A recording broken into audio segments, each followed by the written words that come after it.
do you think these numbers point to policy failures? No, look, I think the economy is just the coming out of COVID is just an extraordinarily difficult period.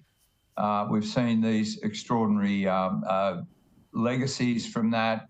The fact that people have been saving so much money and they're now wanting to spend, the reopening effect, the fact that we have incredibly tight labour markets. So it's all a function of very strong spending, but unfortunately the spillover is high inflation. Yeah, I mean, and you're also got December, people are spending a lot more money at Christmas, which is what they always do. So in that sense, is it not that surprising?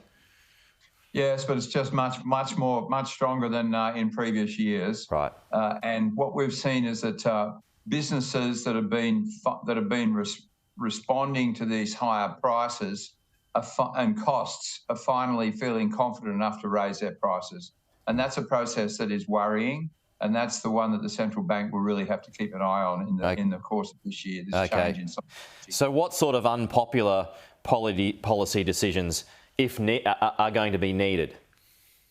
Well, the Reserve Bank will have to keep raising interest rates. We expect them to raise the cash rate by 25 basis points in February and then another one in March. And we actually think that there'll have to be a final hike in May. And that's been our view for a very, very long time. And even with those numbers, we don't expect to see a recession. So a lot of this scaremongering that we're seeing, that if they raise rates once more, Australia will tumble into a recession, I don't think that's really justified in terms of the outlook.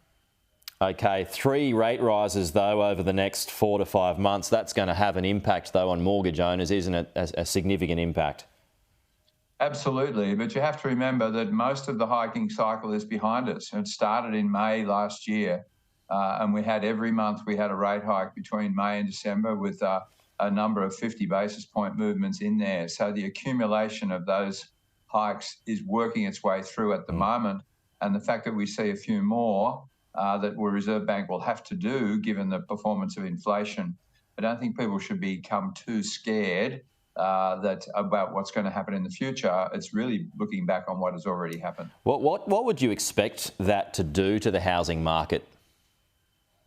Well, we've already seen the housing market unravelling. House prices down around 8% from the peak, and Sydney, of course, has suffered a lot more than that. We're starting to see house price falls moderating now. It looks as if the peak at which prices were falling, say in the September quarter, Sydney 6%, the December quarter only 2%. That's starting to moderate.